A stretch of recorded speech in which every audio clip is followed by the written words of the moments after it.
We move to our next keynote speaker, Comrade Kanhaiya Kumarji, a young Indian activist, a politician, who was a former president of the prestigious Jawaharlal Nehru University's Student Union, a national leader of All India Students Federation, and a presently National Executive Council member of the Communist Party of India. Known for his firebrand speeches, Comrade Kanhaiya Kumar was born and brought up in a small village called Bihat in Begusarai district of Bihar in 1987. His autobiography, Bihar to Tihar, My Political Journey, was published in October 2016. He also contested the Lok Sabha elections in 2019. Today he is joining us live in between some strategizing and campaigning for the Bihar elections that are upcoming in the next few months. We welcome you, Kanhaiya Kumarji, and we open this space for your remarks and speech. Thank you. First of all, I would like to thank and welcome all the participants for this virtual global conference.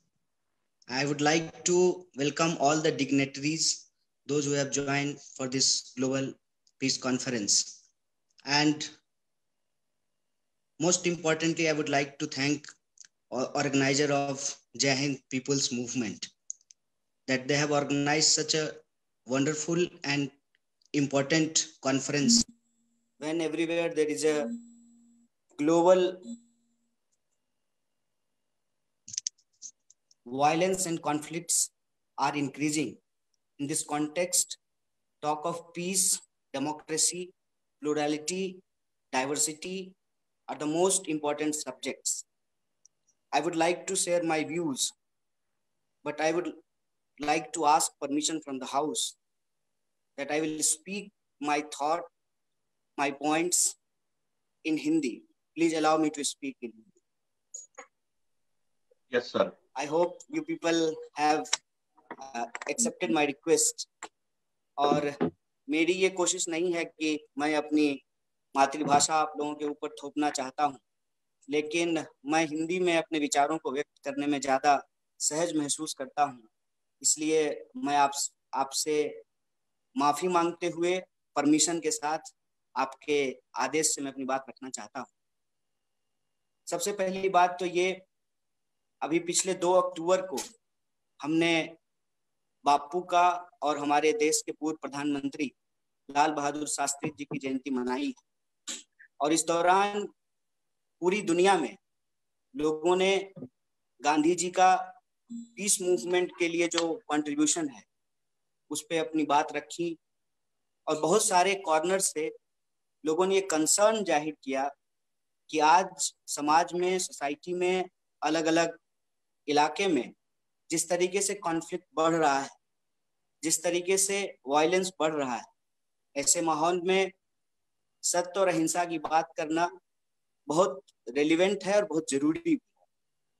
जब हम सत्य और अहिंसा की बात करते हैं, यहाँ एक बात मैं हाईलाइट करना चाहता हूँ कि भारत में सत्य और अहिंसा की परंपरा काफी प्राचीन है, और गांधी जी ने इस का इस्तेमाल अपने राजनीतिक आंदोलनों में किया, अपनी मीमांसा में की, अपने दर्शन में किया।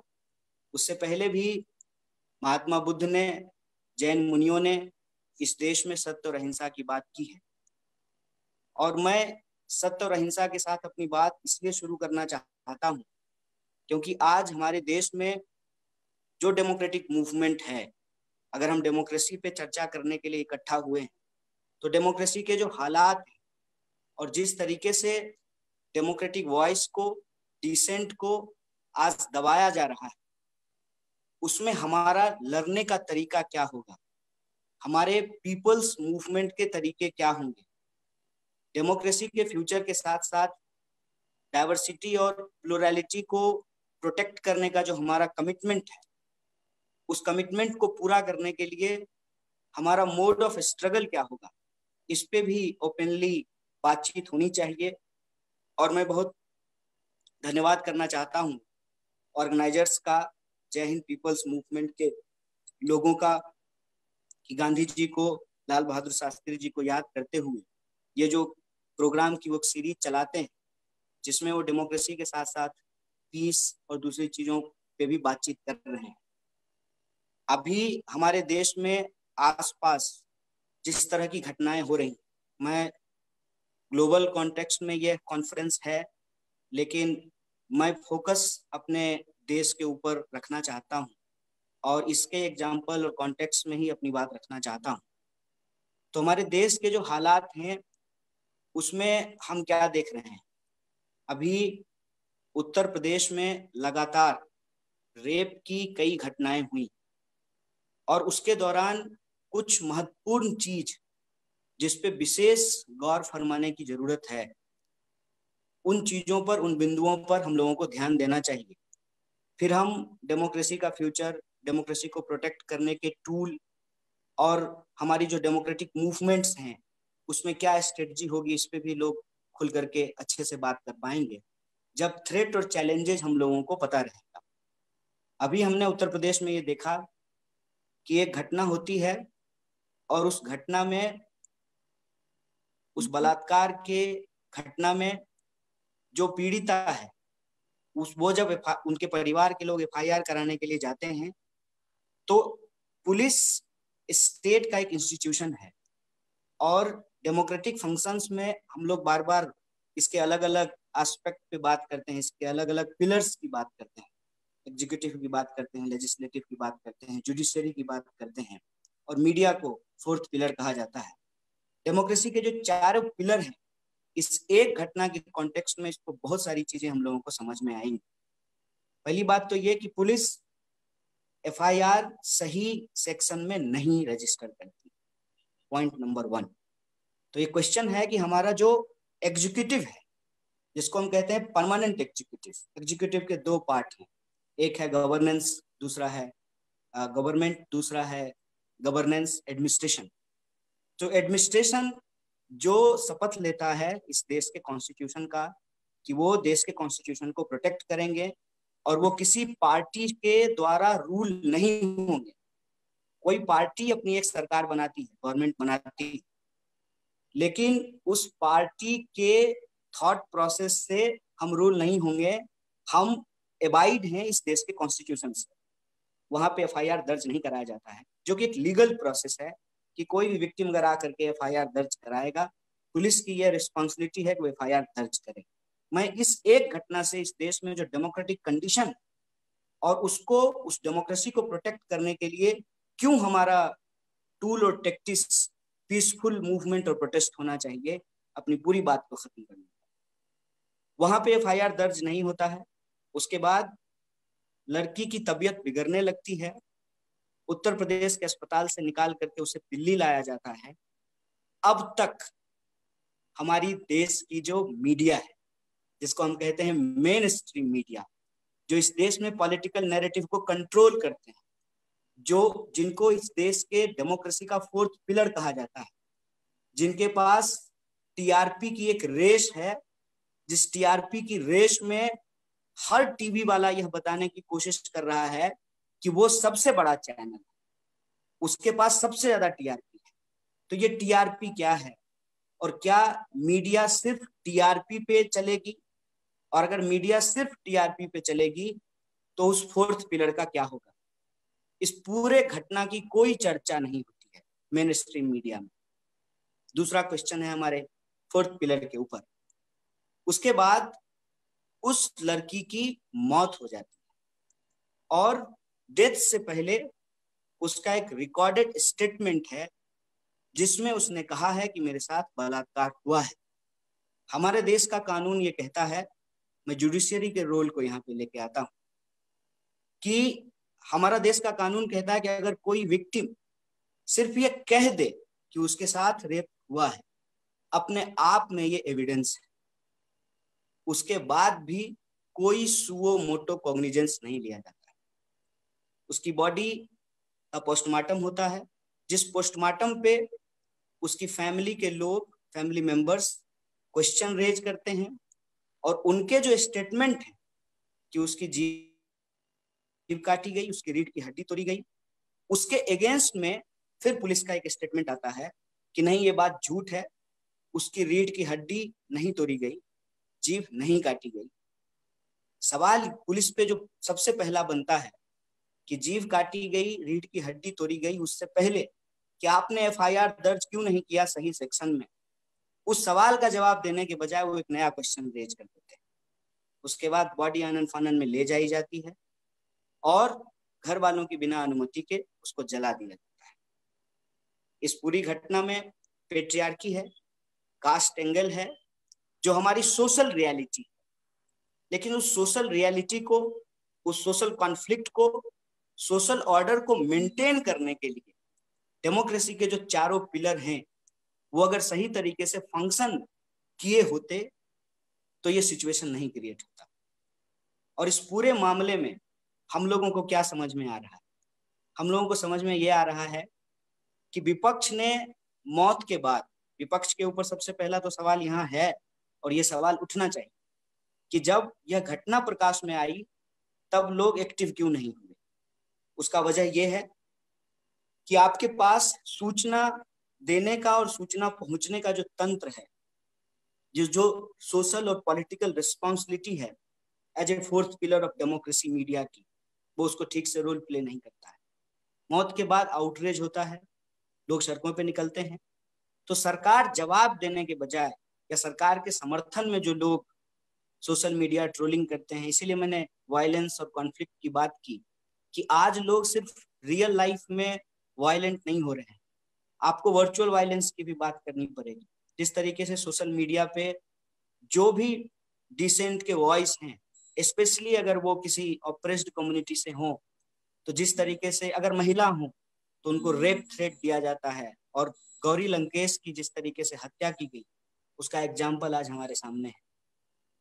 महाराष्ट्र के सांगनेर के लोग मुख्य रूप से इस कार्यक्रम को ऑर्गेनाइज करने वालों में हैं। आप जानते हैं कि आपके यहाँ गोविंद पानसारे और दाभोलकर की हत्या की, वो सोसाइटी के डिसेंडर्स किसी सवाल को लेकर के अपनी बात को उठा रहे थे। कैसे डिसेंट को कर्टेल किया जाता है, उसको खत्म किया जाता है, और ये पिछले कुछ सालों में हम लोग लगातार देख रहे हैं। ये जो सवाल लोग उठाए कि ये गलत हुआ, उनको जवाब देने की बजाय जिनको आजकल हम लोग ट्रोल कहते हैं और व्हाट्सएप के द्वारा जो एक मिस इन्फॉर्मेशन फैलाया गया कि रेप हुआ ही नहीं है, जबकि लड़की का स्टेटमेंट है, रिकॉर्डेड स्टेटमेंट। मैं लीगल डिटेल्स में नहीं जाना चाहता, मैं सोशल सामाजिक जो चेतना है उसके ऊपर एक सवाल खड़ा करता हूं, जो कॉन्शियसनेस कि ये बात पूछने की बजाय, ये बात जानने की कोशिश करने की बजाय कि आपकी सरकार, आपकी पुलिस, आपकी मीडिया, आपकी जुडिशियरी ठीक से क्वेश्चन उनके खिलाफ हो, क्वेश्चन रेज किया जाए कि ठीक से क्यों नहीं फंक्शन कर रहे हैं, तो जो विरोध करने वाले लोग हैं उन्हीं को कटघरे में खड़ा कर दिया गया और ये पूछा जाने लगा कि राजस्थान क्यों नहीं। मैं कहता हूं कि हर जगह का विपक्ष अपना काम ईमानदारी से निभाए। अगर उत्तर प्रदेश में विपक्ष भाजपा नहीं है तो दूसरे लोग ये सवाल उठाएंगे कि आपके राज्य में रेप क्यों हुआ, और राजस्थान में यदि भाजपा विपक्ष में है तो वहां भाजपा उठाए। मैं तो ये सवाल भी नहीं पूछ रहा हूं कि जो लोग मंत्री बने हुए हैं सरकार में वो क्यों नहीं बोल रहे हैं। मैं तो सिर्फ ये कह रहा हूं कि चलिए आप अगर अपनी सरकार के खिलाफ नहीं बोल सकते हैं तो जो दूसरी पार्टी कहीं रूल कर रही है उसके खिलाफ तो बोलिए। ये पार्टीजन पॉलिटिक्स पूरे के पूरे डेमोक्रेटिक कॉन्शियसनेस को और डेमोक्रेटिक इथॉस को खत्म करता है। हम डेमोक्रेटिक इथॉस की बात क्यों करते हैं? डेमोक्रेसी कोई मशीन नहीं है, उसको समाज में ला करके हम फिट कर देंगे और समाज डेमोक्रेटिक हो जाएगा। सोसाइटी के जो इंस्टीट्यूशंस हैं, जो सोशल स्ट्रक्चर है, जो हेरार्की है, जो पॉलिटिकल स्ट्रक्चर है, जो पॉलिटिकल इंस्टीट्यूशंस हैं, और जो सामाजिक चेतना है जिसको हम कहते हैं कलेक्टिव कॉन्शियसनेस, उसको अगर हम डेमोक्रेटिक बनाने का प्रयास नहीं करेंगे, डेमोक्रेसी की लड़ाई बेडरूम से डाइनिंग रूम तक होते हुए, गलियों, चौक चौराहों, नुक्करों से होते हुए पार्लियामेंट में सुरक्षित रहेगा। अगर गली, नुक्कड़, चौक चौराहों पे पार्लियामेंट सुरक्षित नहीं है डेमोक्रेसी, तो पार्लियामेंट में हमने देखा कि क्या हुआ। पार्लियामेंट में अपोजिशन वोटिंग का डिमांड करता रहा, बिना वोटिंग के किसान बिल को पास करा लिया गया। इसीलिए डेमोक्रेसी के ऊपर जो ये चर्चा है उसमें एक बात हम तमाम लोगों को समझनी पड़ेगी कि डेमोक्रेसी की लड़ाई सिर्फ पॉलिटिकल स्फीयर में नहीं होगा।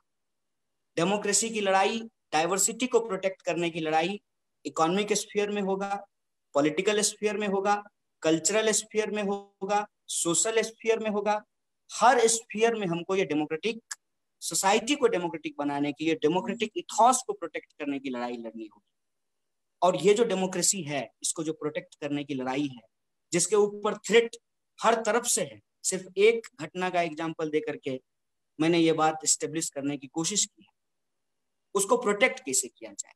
अब आप देखिए, वायलेंस को लेकर के मैं बार बार फिलोसफिकली ये क्वेश्चन रेज करता हूं कि कभी भी कमजोर लोग पावर स्ट्रक्चर में, मैं वैसे उनको कमजोर नहीं कह रहा, पावर स्ट्रक्चर में, पावर हायरार्की में, सोशल हायरार्की में जो कोट एंड कोट वीक लोग हैं, वो वायलेंस इंस्टिगेट नहीं कर सकते हैं। वायलेंस हमेशा पावर की हायरार्की में, सोशल हायरार्की में पावरफुल लोग जो है वायलेंस इंस्टिगेट करते हैं। तो वायलेंस का टूल कभी भी पीपल्स मूवमेंट का टूल नहीं हो सकता है। और डॉक्टर बाबा सिर्फ गांधी नहीं, डॉक्टर बाबा साहब भीमराव अंबेडकर भी इस बात को कहते थे कि किसी भी पीपल्स मूवमेंट को सक्सेसफुल बनाए रखने के लिए हमको पीसफुल मीन्स जो है वो अडॉप्ट करना पड़ेगा, क्योंकि आप एस्टेब्लिशमेंट के खिलाफ लड़ रहे हैं, आप सोसाइटी की हायरार्की में, आप पावर की हायरार्की में पावरफुल लोगों के खिलाफ लड़ रहे हैं। तो आपको अपने मेथड्स को पीसफुल और नॉन वायलेंट रखना पड़ेगा, क्योंकि आपके मूवमेंट को बदनाम करने के लिए, डिस्क्रेडिट करने के लिए वायलेंस का ही इस्तेमाल किया जाएगा। मैं एक एग्जांपल यहां देना चाहता हूं। जब भगत सिंह ने बम फेंका था संसद में, तो वो किसी को मारने के लिए नहीं फेंका था, और उन्होंने यह बात जोर दे करके कही कि बम और पिस्तौल से कोई इनकलाब नहीं होता है। नॉन डेमोक्रेटिक तरीके से अगर कोई पीपल्स मूवमेंट खड़ा भी कर लिया जाए तो सोसाइटी के ओवरऑल कॉन्शियसनेस को वो बदल नहीं सकता है। क्योंकि डेमोक्रेसी की लड़ाई में बार बार कह रहा हूं, एक पार्टी को क्रिटिसाइज करने के लिए, एक पार्टी को पावर में लाने के लिए, दूसरे पार्टी को पावर से उतार देने के लिए सिर्फ इतनी भर की लड़ाई। हमने कहा कि डेमोक्रेसी की लड़ाई जो है हर स्फीयर में हो। एक पार्टनर अपने दूसरे पार्टनर से किस तरीके से बात करता है, किस तरीके से उसके चॉइसेस को अपने लाइफ में एकोमोडेट करता है, किस तरीके से अपने चॉइस के ऊपर उसके पार्टनर का चॉइस भी उतना ही इंपॉर्टेंट होता है, इससे पीसफुल कोएग्जिस्टेंस होता है। खाने के चॉइसेस को लेकर के झगड़े हो सकते हैं, मैं बाकी डिटेल्स में नहीं जाना चाहता। तो ये डेमोक्रेसी, इतनी बात जब हम डेमोक्रेसी पे कर रहे हैं, इसका रिलेवेंस क्या है, क्यों इसकी जरूरत है हमें? इसकी जरूरत हमको हमेशा से थी। अगर हम इंडियन सोसाइटी की हिस्ट्री को एनालाइज करें तो भारत, जिसको एंथ्रोपोलॉजी में कहा गया कि ये मेल्टिंग पॉट ऑफ रेस है, जहां इतने तरह के रेस हो, इतने तरह का कल्चर हो, इतनी तरह की एथनिसिटी हो, इतने तरह का रिलीजन हो, इतना ज्यादा डाइवर्सिटी जहां पे होगा, डेमोक्रेटिक प्रोसेस के अलावे और कोई मेथड आप सोसाइटी में ऑर्डर मेंटेन करने के लिए या पॉलिटिकल स्ट्रक्चर को रन करने के लिए अडॉप्ट नहीं कर सकते। पहली आम चुनाव जब इस देश में हुआ था तो पूरी दुनिया जो है हंस रही थी कि इतने करोड़ लोग कैसे वोट देंगे और कैसे सरकार बनेगी। सरकार बनी, 70 साल हमारी डेमोक्रेसी चली है, इसके उतार चढ़ाव हुए हैं, और मेरा ये मानना है कि ये जो फेज है ये बहुत चैलेंजिंग फेज है हमारे देश के डेमोक्रेटिक प्रोसेस के लिए, डेमोक्रेटिक एवोल्यूशन के लिए। लेकिन मुझे पूरा भरोसा है कि अगर हम अपने पीसफुल टूल का पीपल्स मूवमेंट में इस्तेमाल करें, सोशल कॉन्शियसनेस को जगाने के लिए, और अपने डेमोक्रेटिक इंस्टीट्यूशंस के ऊपर क्वेश्चन रेज करें, डिसेंट को प्रोटेक्ट करने की कोशिश करें, तो हम अपनी डेमोक्रेसी को इस चैलेंजिंग फेज से भी निकाल सकते हैं। और जो रेलिवेंस है हमारे टूल का, उसको और ज्यादा वक्त के साथ हम इनरिच कर सकते हैं, नए सवालों को उनके साथ जोड़ सकते हैं। क्योंकि कोई भी सोसाइटी, उसका जो पूरा का पूरा हिस्ट्री होता है, उसकी जो हिस्ट्री की मेमोरी और लर्निंग होती है, उन्हीं चीजों को अपने साथ एकोमोडेट करके थॉट प्रोसेस में उसको एकोमोडेट करके एक better, peaceful, just based society का निर्माण कर सकते हैं।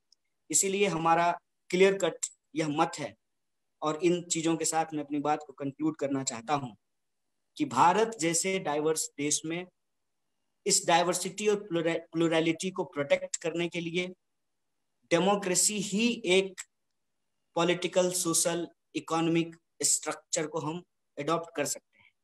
और वो डेमोक्रेटिक प्रोसेस तभी सही तरीके से फंक्शन करेगा, उसके सारे इंस्टीट्यूशंस तभी सही तरीके से फंक्शन करेंगे जब हम डिसेंट को प्रोटेक्ट करेंगे, चाहे जो भी विपक्ष में हो, एस्टेब्लिशमेंट को क्वेश्चन करेंगे।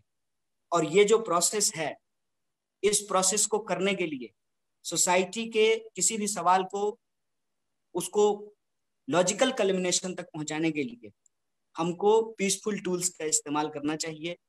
इन्हीं बातों के साथ, और जैसा कि इंट्रोड्यूस करते हुए आपको बताया गया कि बिहार चुनाव है, और मैं हाथ जोड़ करके आप सबसे माफी मांगता हूं कि मैं लंबी बातचीत इस पे नहीं कर सकता हूं, हालांकि मैं करना चाहता हूं। ये बहुत ही अच्छा टॉपिक है।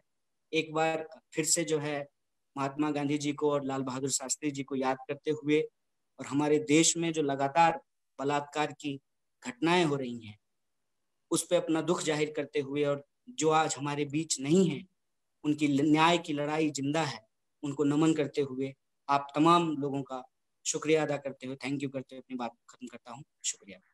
बहुत बहुत शुक्रिया कन्हैया कुमार जी कि आप वक्त निकाल के हमारे साथ यहाँ जुड़ पाए और अपनी बात बहुत ही विस्तृत पद्धति से हमसे कर पाए। I would like to speak a few words in English because we have viewers from all across the globe. The 4 points on which Mr. Kanhaiya Kumar has stressed today is in the Indian context and also largely applicable to most of the democracies across the world who are going through a very turbulent time today. The 4 pillars of democracy in India, the executive, the legislature, the judiciary, and the media, that have been systematically dismantled in the last few years. The curtailing of dissent, which is the essence of democracy. The violence that take place against all sections, especially women, not only physically, but also on virtual media platforms, needs to be checked. And the most important thing that he mentioned in his speech today is to curb all this or to contest all this. The only means that all of us have is any path or any medium that is non-violent in nature. Thank you so much, Kanhaiya Kumarji, for joining today in this virtual global conference and taking out time for us. We wish you all the best for all your future endeavors.